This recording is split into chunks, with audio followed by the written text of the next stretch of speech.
nga eyo omukulu goba olukiiko lwa minisita yayogera nanyo nti ayagala okuwulira okuva ku technical person. Technical person yaliwo gwe baaleetamu ensonga nti we yamenyera geeti yali akola maki, we era yajja n'atwala geeti yali akola maki, naye ate we yajja okurepresentinga KCC nga minisita ze yali yaweebwa transfer nga ali Nakawa nga takyaliwo Makindye. Ekituufu kyandibadde tibandizeeyo e Makindye n'ebeera represented, naye mu nsonga eno omuntu yali yeesigamwako ng'okuwa amagezi agali technical yali we Nakawa nga tali presenting Makindye ng'ate ensonga zaali mu Makindye. Ekigendererwa kiri wali abasabe abaagala okutwala ekkubo mu kifuba lwaki baaleeta omuntu yo KCC gwe yajja e Makindye. Sijja kugamba nti yamujja lwa kumenya geeti, naye era nakyo tuyinza kibuusa maaso nti okola ekintu ekiri ebweru w'amateeka nga be galina okutambula. Kati KCC Makindye n'emwejjako, naye ate era yakoma mu nsonga n'ayimirira mu maaso ga minisita nga tatidde namu nti ayimpostinga Makindye ng'ate is not a member of the staff of Makindye KCC. Katono nnyo okuzaatu mabega kye singa ono agula ekkubo agula n'abantu alina kkubo naye nga ate waliwo wasobola okufuna ekkubo, kiki ekyandikoleddwa wakati awo? Omuntu oyandiye kiki eyandisaanidde okukola okusobola okulaba nga ayogerezeganya niye gwalaba walina okuyita nfe tukozesa ekifuba? Ekisooka agula toyinza gula nga tomanyi bw'onootuuka waawo ogenda gula. Atunda noonya mulirwana awo omuyingize mu nsonga mugaye mulirwana mbadde wano gyakufuna mu ssente naye nsaasira mpite ewuwo. Bwe mubaayo n'entegeragana gye mutegeragana muge nti kale waakiringuza access wano mpite mu geeti yo, kubanga wali niwe ngenda okutunda tewalina wenkola ki wentuukawo ate ampa ssente osobola kumpa. Naye olw'okuba nze ekkubo eriri lye nasala mu ttaka lyange likoona ku ploti yo, gwe n'ogamba nti ojja kukozesa KCCA ekakoona akuleka oyitewo osobole okutunda gwe okole ebibyo, nze ndowooza tekiba kya bwenkanya, kubanga gwe waddira ekkubo lyo erikutuusa n'oliryamu ssente n'omanya nti mulirwana alina ekkubo erinkoonako ewuwe, naye ate n'otayogera naye gwe nojja kifuba kubanga omanyi gyojja okuyitira gwe bakakoono oyitewo, naye ng'eriryo. Kubanga nze kyemmanyi ekitonotono nti bw'oba oyagala bwenkanya osooka kunaaba ngalo zo ne zitukula. Simanyi abaasoma oluzungu bakikyusa nti toyinza kujja ng'oyegamba nti oli mwenkanya era oyagala bwenkanya nga gwe wennyini olimu. Bw'oba waaliwo ekkubo mu lubereberye ku ttaka lyo gwe n'otunda n'olitundiramu, kakati awo ate toyinza gamba nti oyagala bwenkanya oddukabire amateeka gakutaase mbw'ono alina ekkubo erinkoonako ataŋŋaana okuyitawo nga gwe eribadde liryo litunze.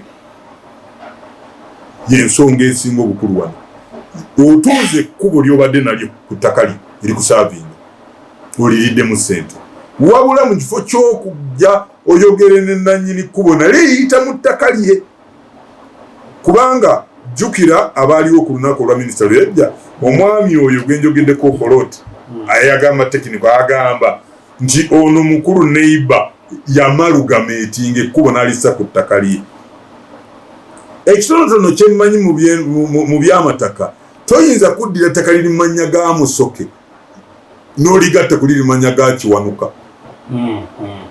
Ne landisi teyinza kukkiriza nsonga eyo, naye wabula ettaka bwe liba nga lyava ku kyapa kyo nga bwe liri nga lisoma mannya go n'obagana njaga ettaka lino muligatta olw'ensonga z'oba wadde baligatta, naye tebasobola gatta litali liryo. Ekyo mu mateeka g'ettaka tekiriiyo. Kakati tekiniko ono bwe yandirabye nga ettaka lino lye libamuga nti waliwo ekkubo eritutwala oli yaligatta ku kyapa kye, yandiggyeyo fayiro n'addayo mu landisi ddala baba ali tekiniko n'agamba kino kye mwagatta kiri mu mannya gaani, n'aga nti ono yakigattako alina mannya ki.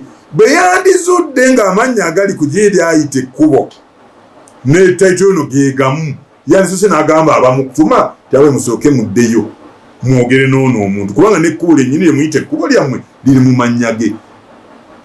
obusobozi n'obusobola okugatta ettaka litekwa kubanga lyonna lisoma linnya lya muntu oba si ekyo ng'oli aguziza nawabeerawo n'endagaano timuguziza agatte n'akusayiningirira ne ku amalgamation form awo landisi esobola okugatta naye toyinza kuvunaana muntu addidde ettaka lye n'alizaawo gwe n'omuvunaana muyajjawo ekkubo yaziba ekkubo bano we bandiise ng'ate lisoma mannya ge. Nga kyamaani w'ekitundu enjuyi zombi magezi kigoobawo okusobola okulaba nga tufuna resolution.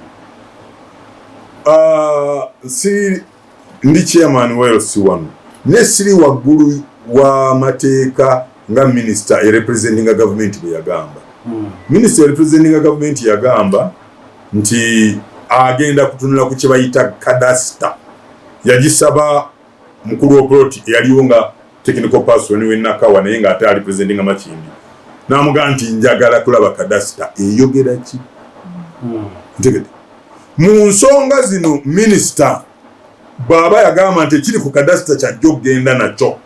Kyogera yagamba nti sisalawo njagala kumala kulaba tteeka erifuga ki ebiri mu kitundu ye kadasita. Kakati kadasita eyo kuliko amakubo abiri.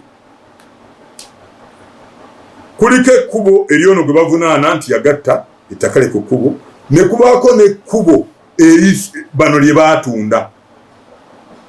Minisita bagamba nti sobola kuziba kkubo liri ku kadasita kitegeeza na bano lye baatunda tebasobola liziba kubanga ku kadasita kweriri eriraga.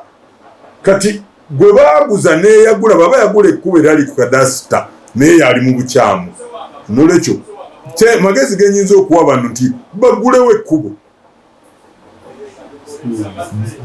bagambe minisita oba minisita atunuulire kadasita nga bwe yatusuubiza amakubo gombi asooka agalagire gaddewo nga bwe gaali. Kakati bano batunuulire ekkubo eriyita mu ttaka lyabwe nga ligenda ku ttaka lyabwe kwe likoona babeere ne option oba tebaagala likozesa baagala lya neighbor naye kyendowooza nti bajja likozesa kubanga nsuubira bwe tunaatunula ku kadasita tujja kulaba n'obugazi buli kkubo lirina obugazi lyo nga bwe lyali lifaanana abakese baali bakola kadasita eyo etteeka eryo lyali liyenkana ki. Nze ndowooza minisita engeri gyayingira mu nsonga zino tugende nga bwe yagateesa nti ekiri ku kadasita tekirina kuggalibwa kuliko amakubo abiri kati alagire amakubo ago gonna gaggulwewo bw'anaamala okugaggula kati ate tuddemu tutuuze enkiiko twabuze ti ate bannaye mulina ekkubo ono kati ate wakimagala okuyita ewa munnammwe bwentu byenteeseza se.